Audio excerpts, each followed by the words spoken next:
that's when Chris phoned me when I was in Florida. I was still working as a makeup artist, and he goes, "You know what?" He said, "Why don't you move to Dallas? Because I've got this great idea that of this angle I want to do with Gino Hernandez." Because Chris and I had a daughter, obviously Jade, which we would fly back and forth between us. I thought, you know what, this probably would be better off for Jade to have both her parents. And Chris actually got me a condo that he sorted out for me. I hadn't met his wife at the time. I asked how that would work out because I had no romantic feelings for Chris. But we had managed to put the past behind us and move on and become friends. And that's when I moved into the condo in Lovers Lane and directly next door to Gino. And that would be the first time I met Gino as a neighbour and settled into living in Dallas. And of course, I guess you actually went out with Gino Hernandez and you were also friends with him. Oh, I didn't date Gino, really. I was very good friends with him. But you did go out on the town with him, right? Because you definitely talk about one of those occasions in your book. Oh, I went out with Gino quite a few times, but I only saw him wrestle the once. I didn't really know anything other than him as a neighbour. I saw the hair match with the Von Erichs. That was the only match I saw. Directly after that match, they had their heads shaved. And I was invited to that event, which was great. At I think it was the Cotton Bowl. I think. Yeah. I think that was the second Cotton Bowl. Yeah. After that event, which I went there with Chris and Tony, we all got back to our condos, and they were like high as a kite because it was a great night. Great house. And everyone was doing drugs in that territory at the time, right? Because it was the 80s and that territory was known for it. It was with Kevin and Kerry, and we got back to the condos, and I was sitting at Chris and Tony's apartment, and Gino comes knocking on the door.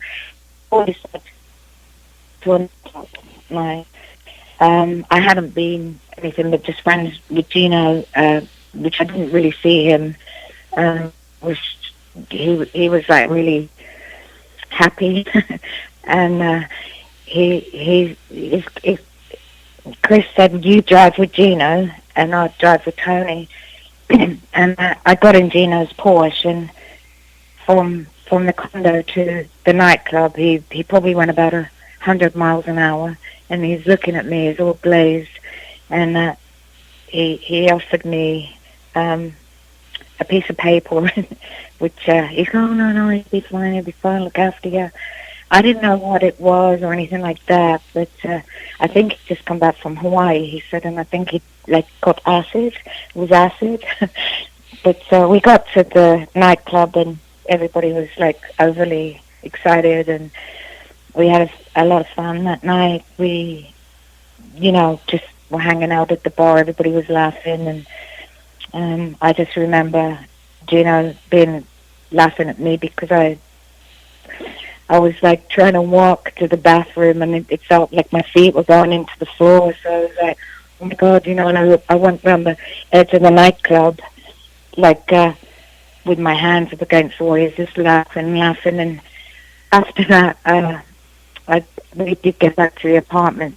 Gino went back to his apartment, and I went back to Chris and Tony's apartment, and Chris stripped off naked and dumped in the swimming pool. There was a pool where everyone could use, and yelling, and he was just jumping in there, and everybody, it was just crazy, that night.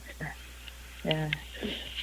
How popular was Gino in those days? Because we did an interview with Missy Hyatt recently, and she said that the girls just absolutely loved him.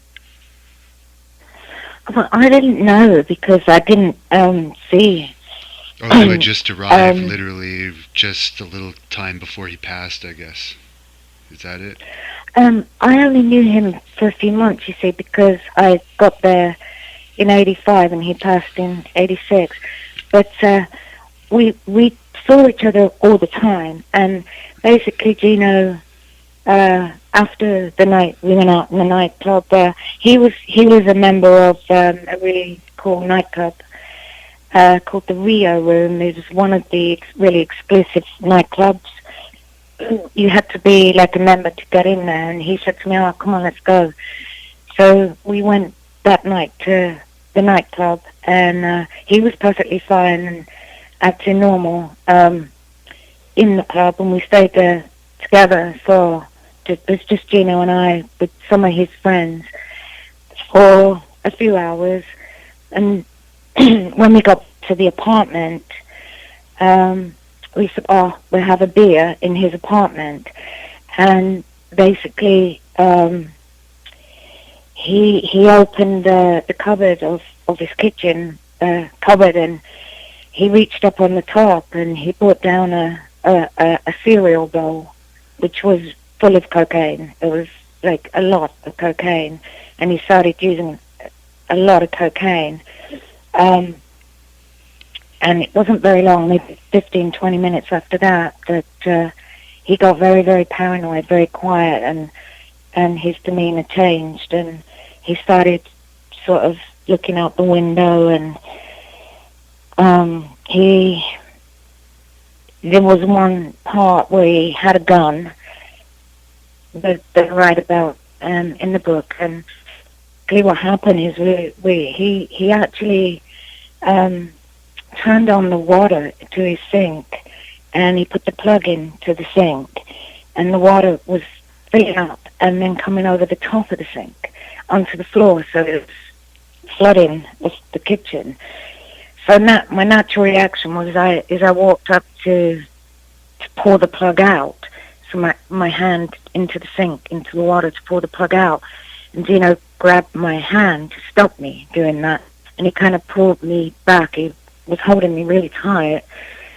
My waist, I was kind of holding on to the fridge door because he had me in a really tight grip, and I was trying to just talk to him, and he was like, "Shh, no, be quiet," and I twisted around, and he actually had a gun in his hand, and I was like, "Oh my God, Gino, like that, shh, no, and the water was still like pouring over the sink. It was about 15 minutes standing there, and without saying anything. That was exactly a week before he died. Excuse me, I've got a bit of a cold. Excuse me, so got a bit of a scratchy throat. And when he passed away, from what I understand, it said they found the cocaine in his stomach from the alleged overdose. So, do you find that's a little bit weird, because most people are not gonna eat cocaine? They're usually gonna snort it or maybe smoke it. From what I understand, some people used to roll it up in cigarettes in that territory. But do you find that a little odd that he had the cocaine in his stomach? Yeah, I guess, but I can also say that one week before, when I was actually with him the whole night, and for hours and hours that night, he was super paranoid. He had put the gun down, but he used so much cocaine. I actually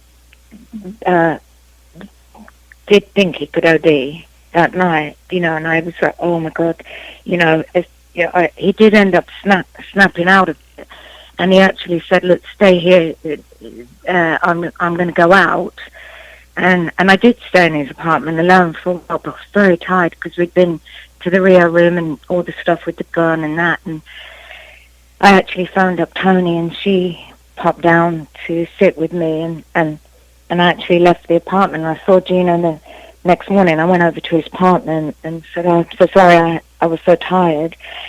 And he said, "You really must think I'm a moron." And no, I don't think you're a moron. I said to him, "So how are you feeling now? How do you feel now?"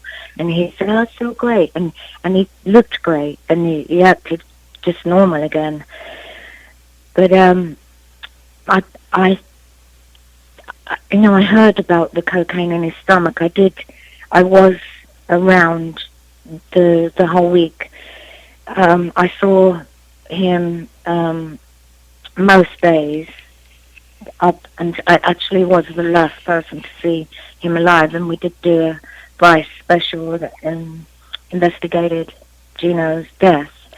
And that hasn't aired yet, right? That's going to air No, maybe this year, that later is this in year. February. Oh, next February. Okay. Yeah, it's going to be in October, but they moved it to February. Because for those that don't know, I knew Vice is his doing friend a whole was, series, right? Vice is doing a whole series on wrestling mysteries and tragedies, I guess. Yeah. As much as I, hear the different people and maybe he got murdered and that, I actually don't think so. It's my own opinion, is because after, okay, so I saw him, the last time I saw him was the Thursday prior to his death, and I was actually at Chris's apartment, and Chris had now gone to the UK because I'd had that blinding angle. Yeah, so he had to disappear for a while. Yeah, and I was at Chris's apartment because I was keeping an eye on it. I had the key to Chris's apartment, and was on the balcony sort of airing out the apartment, and here comes Gino's car, and he gets out the car and he looks up and he goes, "Hey kiddo," like waved at me, and he, "Look at what I got here," and he said it was a peach pie. He had a box in his hand. He said it was a peach pie, and that was the Thursday, and he was like, "Oh, I'm going to go out." Whether he did go out or not, I don't know, but the next day, his car was parked very out of line, like the wheels were kind of turned in a funny position, like he'd driven and he hadn't really thought about how he was parking, which wasn't usual for him. Then I knocked on his door because I thought his car was parked like that, and having the memories of the week before with the gun, I was just going to go check on him. So I knocked on his door and there was no answer, and a little bit later on I saw his car hadn't been moved, and I knocked on his door again. I could see through his door, and I saw the box with the pie, what he said was the pie on his table, and nothing really was anything wrong in his apartment. And excuse me just one sec. I'm so sorry, I have a bad cold. So a couple of more days passed. I did say to my friend Vicky, who lived there, Gino's car hasn't been moved, and I think something's really wrong, because he's not responding and nothing's moved in his apartment, because I could see through the window. Nothing has moved, and you see, I hadn't been going to any of the matches at the Sportatorium, so I did not know anybody like David Manning or Rick Hazard. I had nobody's phone number, and Chris had gone to the UK, so I didn't have a contact of anybody to call and say, "Do you want to come over and check on Gino?"